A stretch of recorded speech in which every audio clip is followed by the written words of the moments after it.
This is Jake from Periphery, and you're watching Groovey.TV.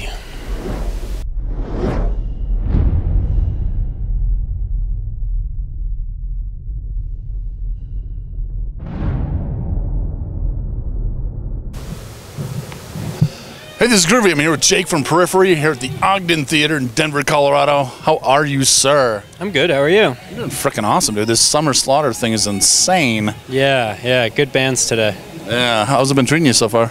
Awesome. I mean, we're on tour with some of our best buddies ever, so it's kind of like hanging out with your friends all summer long and just doing whatever you want. That's gotta be pretty rad. Yeah, it's fun. It's a lot of fun. So the crowd's just been going crazy for you guys? Yeah, especially us. Like, normally we don't do particularly awesome in crowd response on these summer tours, but this year was very different, and I believe that a lot of the kids are willing to come out based on the package, and I think that our notoriety is starting to be elevated as a band a little bit. So it's been a very fortuitous summer for us. I think that's one of the cool things is, well, me and Matthew here have been watching your career just like develop from, the start to, you guys are freaking doing pretty well. Yeah, it feels good. It feels good. I'll agree with you because I've spent a lot of time not doing well. So we've all been there, man. Yeah. You got to start somewhere, of course. Of course. But we're hopefully this isn't the end, and we'll keep going and going and going until we're old.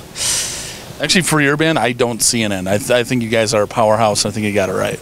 Great. That's my 2 cents. And the latest album was freaking amazing. What was it like putting that together?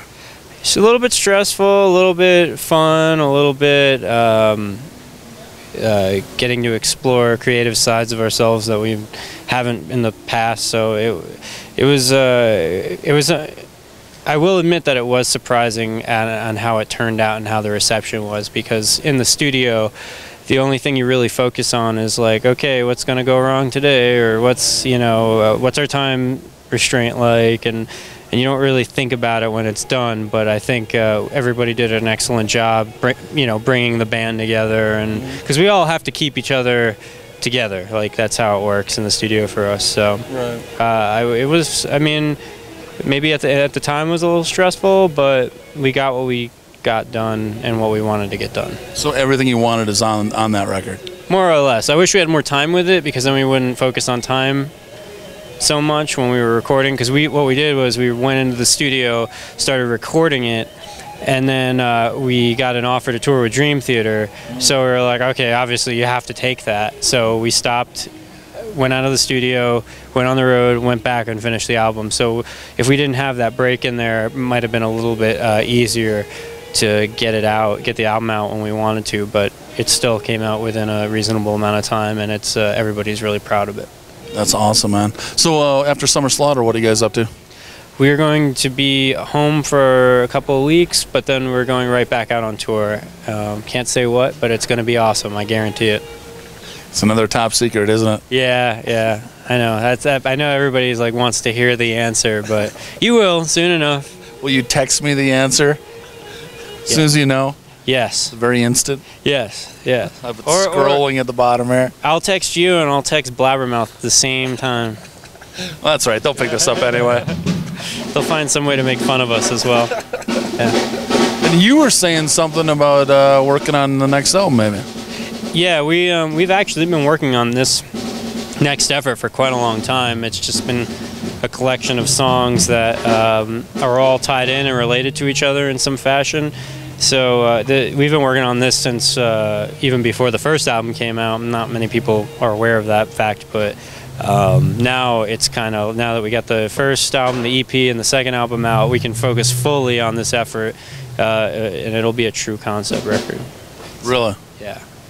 So have you done a lot of writing for it yet, or? Yeah, some would say too much writing. We have a lot of stuff that we kind of have to sift through, find the best ideas, and then flesh those ideas out. So it's taking some time, and we're going to take our time with it, and it's not going to be rushed in any sense. And we're going to put out exactly what we want to put out. So next year sometime? That's a very good guess. Yes, next year. Yeah. Right on. So is there anything else coming up that's not top secret? Nope. Maybe. Well, we're all gonna go to NAMM, the California Music Convention. So if you can get in there, you'll probably see some cool stuff from us. Oh, we're there every year, dude. Oh, great. I think I saw. Didn't you do an interview with Mark there? Yeah. I watched that on YouTube. Yeah. See, it was festive, wasn't it? Yeah, it was very interesting to go there because I've only been there one time before, and I wonder, like, there's so many people there. It's like not all these people are music store owners, you know. How does this work out? How does this isn't? These are all favors. There's a lot of little favors going on. It's funny how this industry works. Yeah. All right, man. Well, unfortunately, you've reached the part of the interview where I ask you a bunch of stupid questions. Are you ready? No, that's okay. I think any question is valid. No, these are actually pretty stupid. Okay. Between the numbers 1 and 100, how many times does the number 9 appear? Oh, wow.